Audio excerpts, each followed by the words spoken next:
Hello, പുതിയ വീഡിയോയിലേക്ക് എല്ലാവർക്കും സ്വാഗതം. അപ്പോൾ നമ്മുടെ പുതിയ ബക്കറ്റ് ഇരിക്കുന്നത് കണ്ടോ? നമ്മുടെ വീടിൻ്റെ അവിടെയൊക്കെ പെയിൻ്റ് അടിക്കുന്ന വീട്ടിൽ നിന്ന് ചോദിച്ചാൽ ഒരു ബക്കറ്റൊക്കെ ചോദിച്ചാൽ ഇപ്പോൾ 2 ബക്കറ്റൊക്കെ തരും കേട്ടോ. നമ്മുടെ നാട്ടിലെ ആൾക്കാരൊക്കെ നല്ല ആൾക്കാരാണ്. ചോദിച്ചില്ലെങ്കിലും അവർ തരും, എടുത്തോ പറഞ്ഞിട്ട്. അങ്ങനെ നമ്മുടെ ബക്കറ്റൊക്കെ ഒന്ന് കുറേയൊക്കെ നാശമായിട്ടുണ്ട്. അപ്പോൾ അതിന് പകരം എടുക്കാൻ വേണ്ടിയിട്ട് തന്നതാണ്. അപ്പോൾ നമ്മൾ 2 ആഴ്ചയായിട്ട് കൂർക്ക് പണ്ട് തിരക്കിലായ കാരണം ഇങ്ങനെയുള്ള പണികളൊന്നും ശ്രദ്ധിക്കാനേ കഴിഞ്ഞിട്ടില്ല കേട്ടോ.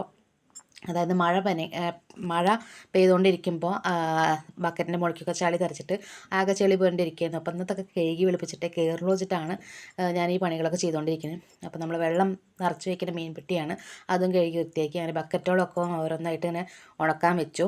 അതിന് ശേഷം നമ്മൾ വീണ്ടും തിരിച്ച് അതാത് സ്ഥാനത്തേക്ക് വെക്കുകയാണ്. അതിന്ന് ഉപേക്ഷിക്കാറായ ബക്കറ്റുകളും ഉണ്ട്. അപ്പോൾ അതൊക്കെ തിരിച്ചിട്ടാണ് വെച്ചത്. അതിന് ശേഷം നമുക്ക് മീൻ പാത്രമൊക്കെ മീൻ പെട്ടി അതൊക്കെ ഒഴുങ്ങിയിരിക്കുന്നത്, അതൊക്കെ സെറ്റാക്കണം. മഴ പെയ്താലും ചളി തെറിക്കരുത്. അതിന് വേണ്ടിയിട്ട് കുറച്ച് ചാക്കൊക്കെ വിരിച്ചു. ഓൾറെഡി അവിടെ ടാർപ്പായുടെ കഷ്ണങ്ങളൊക്കെ ഉണ്ട് കേട്ടോ. എന്നാലും നമുക്ക് ചാക്ക് കൈ കിട്ടിയപ്പോൾ അത് വിരിച്ചു. പിന്നീട് അതൊക്കെ കഴുകി വൃത്തിക്ക് വെള്ളം നിറച്ച് വെക്കണം. ഇനി അപ്പുറത്ത് നമ്മുടെ താറാവിൻ്റെ പെട്ടി കൂടി കഴുകിയിട്ട് വെള്ളം നിറച്ച് വെക്കണം.